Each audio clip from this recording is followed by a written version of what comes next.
जय हिंद। इस वीडियो में आप लोगों को विज्ञान की कॉपी कैसे लिखना है बोर्ड एग्जाम की कॉपी में ये बताऊंगा। तो चलिए शुरू करते हैं। देखिए सबसे पहले क्या करना है, यहाँ पर आपको देखिए 20 अंक के बहुविकल्पी क्वेश्चन मिलेंगे जो आपको एक OMR शीट मिलेगी, उसी पर आपको भरना होगा। तो यहाँ पर देखिए 4 ऑप्शन होते हैं, 4 में से आपको भी पता हो गया होगा कि कैसे भरा जाता है। 4 ऑप्शन में से आपको जो भी सही लगे एक को आपको क्या करना, पूर्ण रूप से काला करना है। जैसे यहाँ पर क्वेश्चन पूछा गया है कि समतल दर्पण की फोकस दूरी 15 सेंटीमीटर है तो उसकी वक्रता त्रिज्या कितनी होगी। तो यहाँ पर देखिए इसकी दोगुना हो जाएगी तो 30 हो जाएगा। राइट आंसर सी वाला था। तो ये देखिए यहाँ पर दूसरी है, कोई बात नहीं। अब जैसे तीसरा है सी वाला है तो सी को पूर्ण रूप से काला करना है। मतलब 4 विकल्प होंगे, ए होगा, बी होगा और सी होगा, डी। अब जैसे सी वाला था तो सी को क्या करना, पूर्ण रूप से काला करना। एक में एक ही करना, डबल करोगे ऐसे जो हो गए तो नंबर कट जाएंगे, ये ध्यान रखना। ठीक है, तो 20 क्वेश्चन आप लोग ऐसे ही कर लेना। अगला जैसे है आंखों में प्रवेश करने वाली प्रकाश की मात्रा को नियंत्रित करता है तो पुतली करती है बी। राइट आंसर था तो दूसरे का बी कर देना है। बस इसी प्रकार से आपको OMR शीट भर लेना है। और देखिए यहाँ पर जो कॉपी का फर्स्ट पेज होता है वो भी बहुत सिंपल सा होता है। इसमें आपने देखा होगा यहाँ पर सबसे पहले पूछा जाता है परीक्षार्थी का अनुक्रमांक अंकों में। अब देखिए इसको कैसे भरना है, इसको भी मैं आप लोगों को बता देता हूँ क्योंकि देखिए ये अलग अलग होता है। तो यहाँ पर क्या करना है, सबसे पहले लिखोगे यहाँ पर अनुक्रमांक। अब देखिए जितना भी हो यहाँ पर, इतना कोई भी यहाँ पर आपका हो सकता है तो ऐसे डाल देना है। ठीक है, उसके बाद में यहाँ पर पूछा जाएगा कि अनुक्रमांक शब्दों में। अब क्या करना, एक एक करके लिखना है। जैसे 2 लिखा था तो यहाँ पर 2 लिखना। वीडियो को पूरा देखना, अभी कॉपी में बताऊंगा कैसे लिखना है और जो टॉपर होते हैं वो कैसे लिखते हैं, और ये भी बताऊंगा जैसे जो क्वेश्चन नहीं आते तो उनको कैसे लिखना है। फिर 2 लिखा है, फिर से 2 लिखेंगे। फिर कितना, जीरो को हमेशा शून्य लिखा जाता है, ये ध्यान रखना है। ठीक है, कामा लगाएंगे, 1 लिखा है तो यहाँ पर 1 लिखेंगे, कामा लगाएंगे, 2 लिखा है तो यहाँ पर 2 लिखेंगे, कामा लगाएंगे, जीरो को हम क्या करेंगे, शून्य लिखेंगे, कामा लगाएंगे, 1 को हम यहाँ पर 1 लिखेंगे, कामा लगाएंगे, 1 लिखा है फिर से 1 लिखेंगे, कामा लगाएंगे, 4 लिखेंगे। ठीक है, तो ऐसे डाल देना है। फिर पूछा जाएगा विषय, तो हमारा विज्ञान का पेपर है तो यहाँ पर विज्ञान कर देंगे। ठीक है, फिर पूछा जाएगा प्रश्न पत्र तो केवल 1 लिख देंगे। क्या लिखोगे, केवल 1। उसके बाद में पूछा जाएगा प्रश्न पत्र पर अंकित संकेतांक। ये जो यहाँ पर ये 822 CB लिखा है यही संकेतांक कहा जाता है। तो आपको इसमें आपको इस बॉक्स में फिल कर देना 822 CB, जैसे लिखा हो वैसे आपको यहाँ पर फिल कर देना। फिर पूछा जाएगा परीक्षा का दिन, जिस दिन आपका पेपर लगा है। जैसे मंगलवार को पेपर है तो यहाँ पर लिखोगे मंगलवार। ठीक है, ऐसे लिखोगे मंगलवार। उसके बाद में पूछा जाएगा परीक्षा तिथि एवं पाली, तो 4 मार्च को पेपर है 4, और उसके बाद में 3/2025। पाली में क्लास 10th में प्रथम पाली, 12th में होंगे तो द्वितीय पाली। पाली यहाँ पर ऐसे डाल देना। फिर यहाँ पर पूछा जाएगा केंद्र का नाम, जहाँ पेपर देने गए हैं अपने स्कूल का नाम नहीं डालना है। तो क्या लिखोगे, जो भी अपने स्कूल का नाम डाल देना है। जैसे यहाँ पर गांधी इंटर कॉलेज बेनीगंज हरदोई। ठीक है, इस प्रकार से आपको अच्छी अच्छी राइटिंग में लिख देना। मैं जल्दी जल्दी बता रहा हूँ, इससे आपका टाइम भी नहीं खराब होगा। तो 6 ही प्रविष्टियाँ आपको भर लेना है। फिर यहाँ पर देखिए अब आपको ये भी मैंने बता दिया कि कैसे भरना है। यहाँ पर 4 ऑप्शन होंगे, 4 में से जो भी पता हो आपको एक ही करना। अब चलते हैं यहाँ पर आपको कॉपी में कैसे लिखना है। ठीक है, और ये बहुत ज़्यादा इंपॉर्टेंट होता है तो वीडियो को पूरा जरूर देखना तभी समझ में आएगा। तो यहाँ पर देखिए क्या पूछा गया है। जैसे देखिए सबसे पहले यहाँ पर उपखंड बा या खंड बा होगा, उपखंड का होगा। यहाँ पर देखिए पहले फिजिक्स के क्वेश्चन पूछे जाएंगे। न्यूमेरिकल एक जरूर आएगा 4 नंबर का, ध्यान रखना। 6 ही नंबर का भी आ सकता है। जैसे पूछा गया प्रकाश का परावर्तन किसे कहते हैं। एक यहाँ पर अवतल दर्पण के सामने 15 सेंटीमीटर पर वस्तु रखिए, यह दर्पण की फोकस दूरी 30 सेंटीमीटर है। तो यहाँ पर उसकी क्या करना है, यहाँ पर आपको प्रतिबिंब की स्थिति और प्रकृति तथा यहाँ पर आवर्धन बताना होगा, मतलब यम आपको बताना होगा। ठीक है, तो यहाँ पर देखिए आपको क्या करना, इसी प्रकार से कॉपी मिलेगी तो यहाँ पर आपको खंड बा डाल देना है काले पेन से। यहाँ पर क्या करोगे, सबसे पहले लिखोगे खंड बा। क्या लिखोगे, खंड बा। उसके बाद में आप कोई भी क्वेश्चन नहीं उतारना, जैसे जैसे बताऊंगा बस वैसे ही करना है।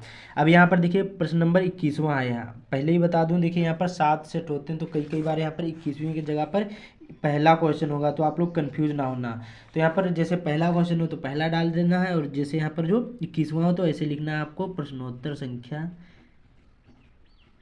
इससे आपका टाइम बचेगा, नंबर भी अच्छी तरीके से एग्जामिनर देगा, बच्चा पढ़ने में अच्छा होगा, क्योंकि इसी प्रकार से आपको लिखना है प्रश्नोत्तर संख्या 21वां। ठीक है, ऐसे डाल देना है। ठीक है, और आपको कुछ भी करने की जरूरत नहीं, अब आपको उत्तर उत्तर ही लिखना है। तो यहाँ पर कैसे लिखोगे, तो यहाँ पर सबसे पहले हेडिंग डाल देना है प्रकाश का परावर्तन किसे कहते हैं, तो यहाँ पर आपको हेडिंग डाल देना जरूर है। ठीक है, लिख दोगे प्रकाश का परावर्तन। ठीक है, अब लिखोगे जब कोई प्रकाश की किरण, क्या लिखोगे नीले पेन से, जब कोई यहाँ पर प्रकाश की किरण, जब यहाँ पर कोई प्रकाश की किरण किसी समांग माध्यम में, किरण किसी समांग माध्यम में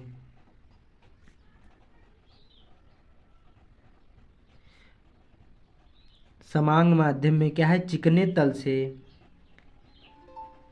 चिकने तल से, तल से टकराकर, टकराकर क्या है, उसी माध्यम में, उसी माध्यम में क्या कर जाती है, लौट जाती है, लौट जाती है, उसे क्या है, तो उसे प्रकाश का परावर्तन कहते हैं।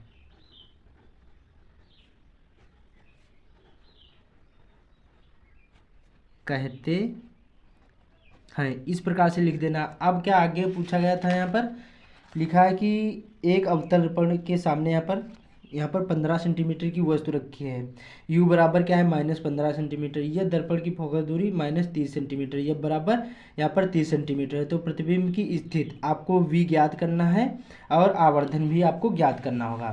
तो यहाँ पर देखिए हम लिखेंगे, सबसे पहले क्या लिखोगे, यहाँ पर देखिए u बराबर हमारा क्या था, -15 सेंटीमीटर।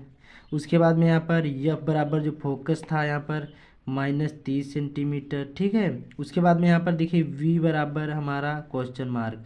ठीक है, तो यहाँ पर एक सूत्र होता है, आपको पता होगा, सूत्र हमारा क्या होता है, 1/v प्लस यहाँ पर 1/, यहाँ पर u बराबर में क्या होता है, 1/f। ठीक है, तो यही सूत्र इसमें रखकर और इसी प्रकार से आपको हल कर देना है। ठीक है, बाद में यहाँ पर आवर्धन भी आपको ज्ञात करना होगा। तो इसी प्रकार से आपको क्वेश्चन को सॉल्व करना है, जैसे जैसे मैंने बताया। यहाँ पर एक क्वेश्चन और बता देता हूँ कि कैसे सॉल्व करना है, जो बताऊँगा तो बहुत ज़्यादा टाइम लगेगा, बस यही सूत्र रख देना और यहाँ पर आ जाएगा आंसर। अब जैसे यहाँ पर देखिए रफ कार्य करना है, तो सदैव आपको बाईं ओर रफ कार्य करना है। इधर रफ कार्य करोगे, देखिए कई कई बार न्यूमेरिकल होते हैं वो अच्छी तरीके से समझ में नहीं आते हैं, तो यहाँ पर बाईं ओर कर सकते हो या फिर पेज के एकदम आखिरी में कॉपी के यहाँ पर रफ कार्य कर देना। ठीक है, यहाँ पर ऊपर डाल देना रफ कार्य इस प्रकार से, उसके बाद में यहाँ पर लिख देना। जो भी यहाँ पर रफ कार्य करना चाहो तो पेज के आखिरी में कर सकते हो कॉपी के।